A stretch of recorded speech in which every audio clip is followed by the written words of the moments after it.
15 things tourists should never do in Bolivia. Thinking of traveling to South America? If so, Bolivia just might be the perfect destination for you.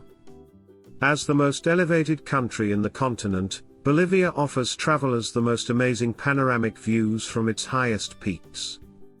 Whether you have your heart set on taking a week-long hike through the Cordillera Real, going on a terrifying bike ride down Death Road, shopping for souvenirs in La Paz, or just relaxing behind the gates of a fancy resort, here's a list of things you shouldn't do while visiting this landlocked and ethnically diverse destination. Number 1. Decline a gift from a local.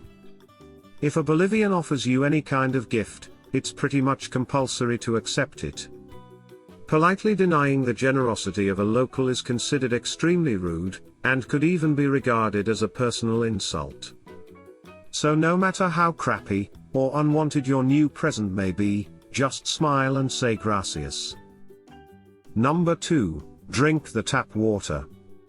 While some areas of the country may claim to have potable tap water, it's really better not to risk it. Bolivia's water distribution network is miles behind the developed world, so expect parasites and other nasties to run rife through the system. However, in urbanized areas, small amounts can be safely ingested when brushing your teeth, or eating washed vegetables, for example.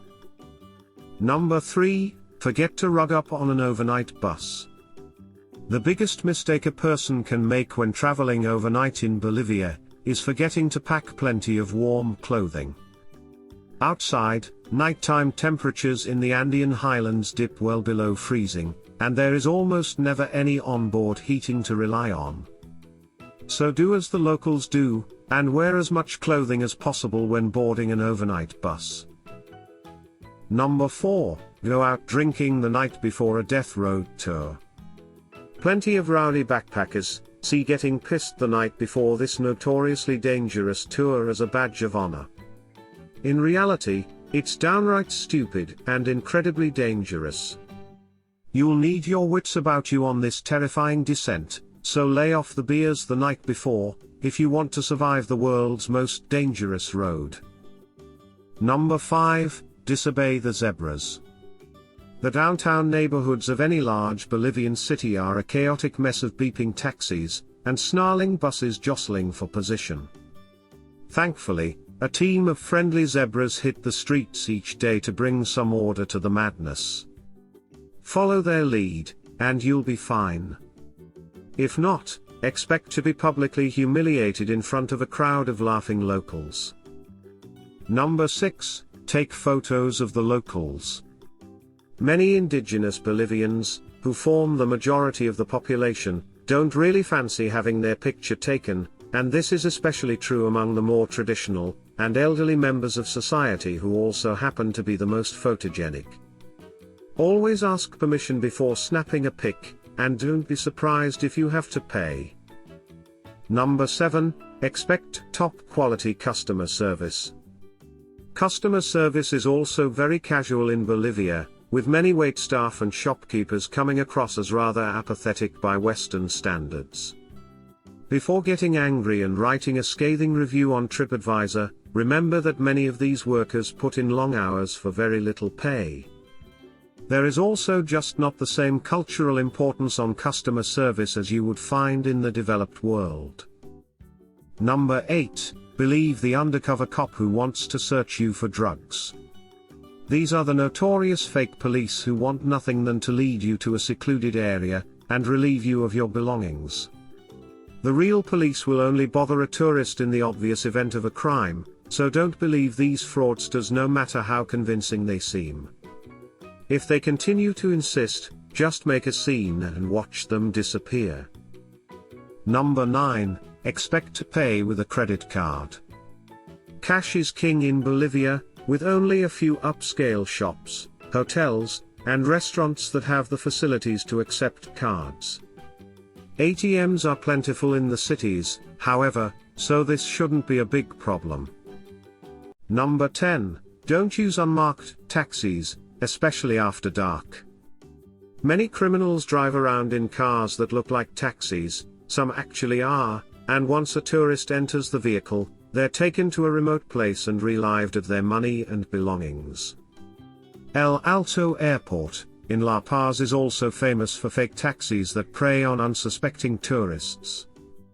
Take a radio taxi and make sure the vehicle has clear signage with the business name, address, and telephone number on the vehicle. Concerning crime on buses and vans, you need to make sure the passengers in the vehicle are actual tourists, or Bolivian locals. Criminals will sometimes plant fake passengers to trick tourists. Number 11, travel without toilet paper. It doesn't matter if you've booked a room at a decent hotel, or if you're dining inside a fine establishment. You'll soon realize that toilet paper is a hot commodity in most cities. That's why it's best to bring your own roll of toilet paper wherever you go. Similar to most South American countries, the pipes are a lot smaller and not well maintained in Bolivia. So make sure you don't flush your toilet paper when you're all done. It should always be tossed in the trash can instead. Number 12, go hiking without adequate gear. The elevation can be tricky, especially if you're not used to traveling in high altitudes. The capital of La Paz rests at over 12,000 feet above sea level. Then there's Pequeño Alpamayo at 17,618 feet, and Huayna Potosí at 19,974 feet. To make sure your hike is as enjoyable as possible, be sure to head out with an experienced guide who can communicate in both English and Spanish. It's also imperative that you wear suitable footwear and clothing. Keep in mind, many of the hikes, including Huayna Potosí, have frosty and icy conditions you'll be forced to battle through. Number 13, enter a bus without saying hello. The locals are friendly and courteous, and they'll always enter a Trufis public bus by greeting the rest of the passengers with buenos dias, good day, or buenas tardes, good afternoon, as they board. Brush up on your Spanish so you can recite the greetings, as well. Number 14, get distracted by sprayed water. Travel advisories also warn about criminals who use water to distract their targets. The fluid is sprayed on the victim's neck to confuse them, and get them flustered. Then, the criminal snatches their bag or purse and runs off. Crooks have also been known to spray a substance on tourists' bags. They'll then offer to clean and repair the fabric. When the tourist takes off their bag and hands it over, the criminal will take off running, never to be seen again. Number 15, skip out on staying hydrated. Altitude sickness can be severe when you're visiting Bolivia. If you fly into El Alto International Airport, you'll be greeted by an altitude of 13,323 feet above sea level. The signs of altitude sickness include shortness of breath, dehydration, and headaches. Staying hydrated will help prevent altitude sickness, but if you're already experiencing symptoms, we have another solution. The locals swear by chewing on a ball of coca leaves to combat the symptoms. Thanks for watching. Make sure to subscribe to this channel.